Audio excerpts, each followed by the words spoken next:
Hey guys! So today we're going to talk about the process of buying a home. Every day we're asked about the process. A lot of times that's first-time home buyers asking, but many times it's also folks that have just not purchased a home in a while. So today we're going to break it down for you. Go all the way from pre-qualification, getting under contract, and going all the way to the closing table. So before we even tour homes, what's the first step? So the first step is understanding your finances. So there's a pre-qualification that you'll want to get. You get this through a lender. Any good realtor is going to have some referrals for you. Your bank is a great place to start. We want you to get several quotes from lenders, but I highly recommend that you at least get one from a local lender. Also, with that pre-qualification process, understanding your finances, you want to make sure you have some cash in the bank, because as you can imagine, buying a house, there's some cash involved. You have your down payment and you have some closing costs, which we will touch on throughout the process. Once that pre-qualification process is complete and you've got your pre-approval letter in hand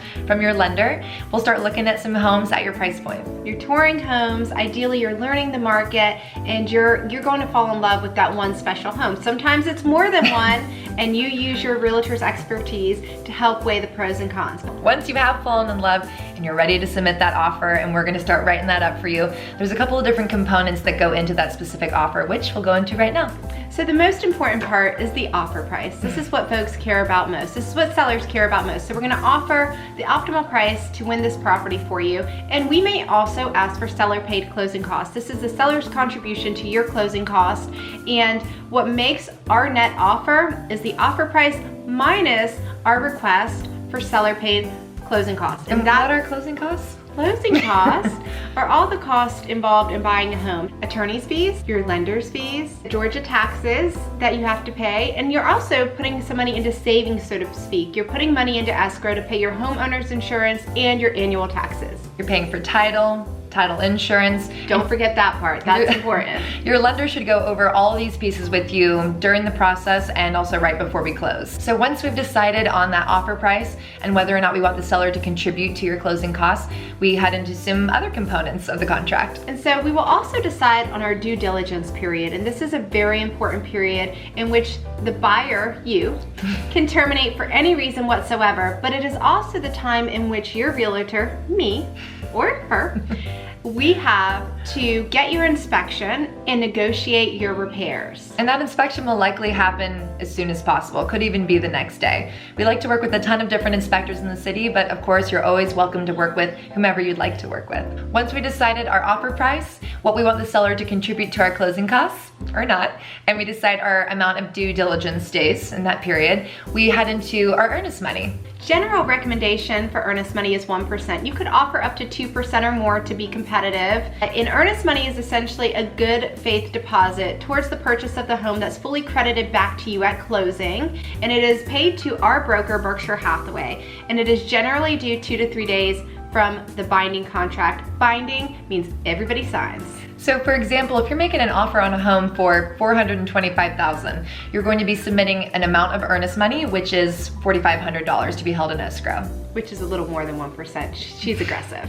So after we decide on earnest money, we're gonna decide on our closing date. And this closing date is basically in stone. So we want you guys to be sure, we want it to feel comfy, and it's generally 30 days out from closing. If you work with one of our lenders and we need to be aggressive, occasionally we can do something like 21 to 25 days, but 30 days is a good marker. Now there are a couple of different contingency periods that are existing within this contract that protect you as the buyer. And the first is our finance contingency. This is the time frame in which you have to work with your lender and get fully approved for your loan. If for any reason you don't get approved for your loan, that earnest money is protected and returned back to you. Generally, that time frame is anywhere from 12 to 21 days, depending circumstantially on the lender you choose and your personal financial circumstance. And that second contingency period is the appraisal contingency.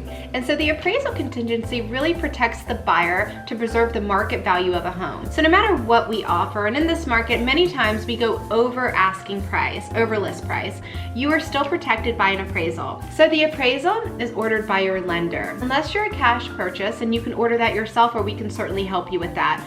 So essentially an appraiser that is licensed by the state will come out and evaluate the market value of a property. I have a question. What happens if the home does not appraise at value?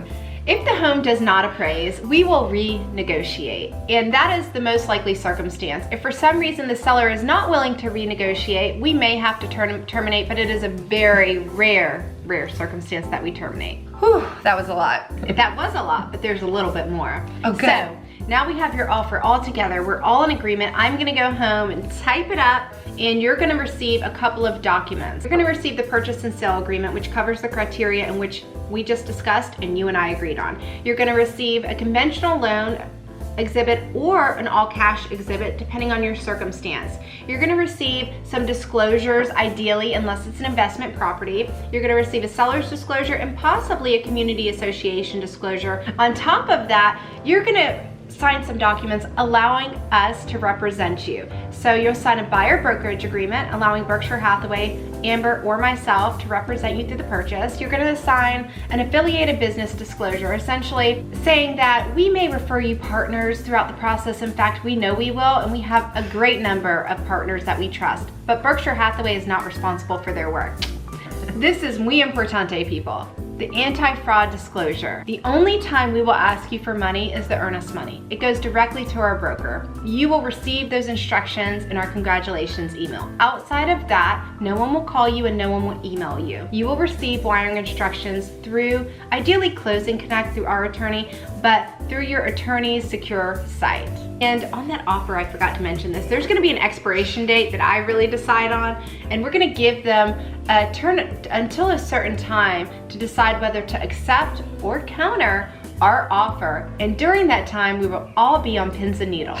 Or they could just accept the offer and we go under contract, which means that everybody is signed. We pop a big old bottle of champagne, and then due diligence begins. All of these contingency dates, due diligence, appraisal, and finance contingency, day one is the day after everyone signs. And something you may not know as well when you're going through the lending process, you're not even paying your first mortgage payment until the month after you've lived there. So good to know if you're living in a rental situation, you won't be paying your rent and your mortgage for that first month. And so this blows minds.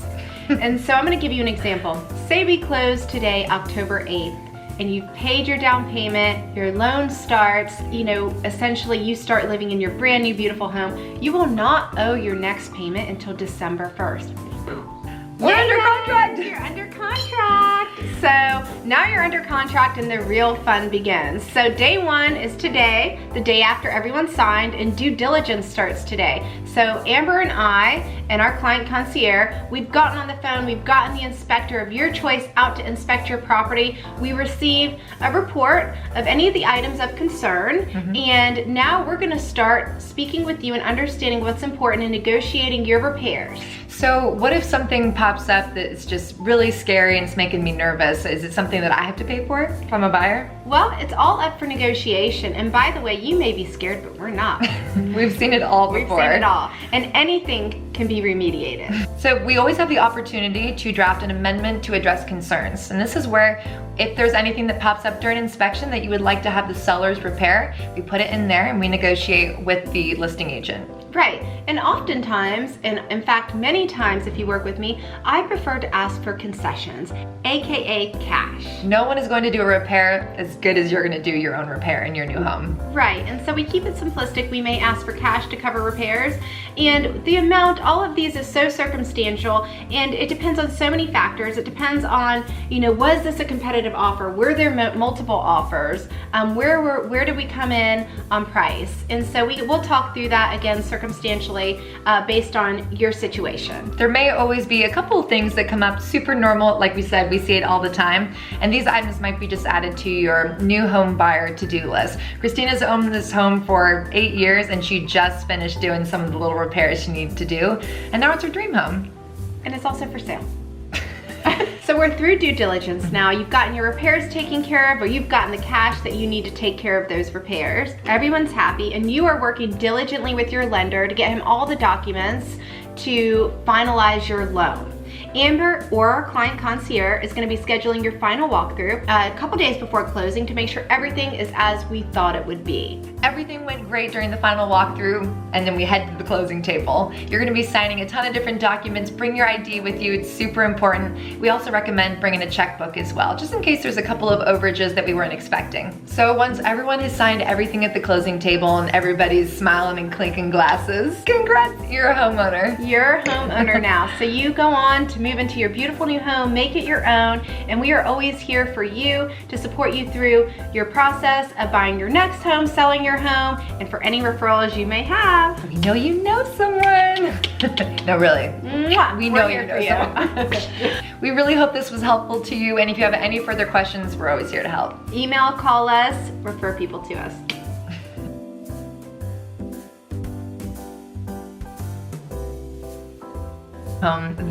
Is there something in my throat? 3, 2. There's wine in here. Important step that we have to get through. How about you just say, what's the first step? We're getting a cocktail right after this, you know that, right? Yeah, be to our closing costs Or not. 3. Cuckoo heads. Guys, this is in stone. We can't be shuffling this thing around. And lots of people, you know, life happens. No, we're not shuffling this, okay? Like, once it's in, it's in. Don't be messing up my month. Okay, unless you're a catch. Oh, such a good question. 3. Such a good question. So. 3, 2. And it's also for sale.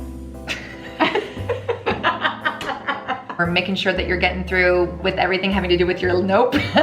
We go to the attorney's office. We all sit there, make sure that you have your IDs. We all sit there sad. 3. Great. So we've done final walkthrough. Wait, let me say something. Okay, well, say something. I'm gonna try, okay. It's been hopefully seamless and fun and, you know, more good than bad and... So once we've signed everything at the closing table, everyone stop crying. So once everything is signed at the closing table, and Amber's stop crying from being berated by the listing agent. But it can be good the first time. You and look forward to just, you know, your future business, really. I hope that this was helpful to you in some way, and yeah, do you know any guys that are single? Ideally somebody from church. Exactly.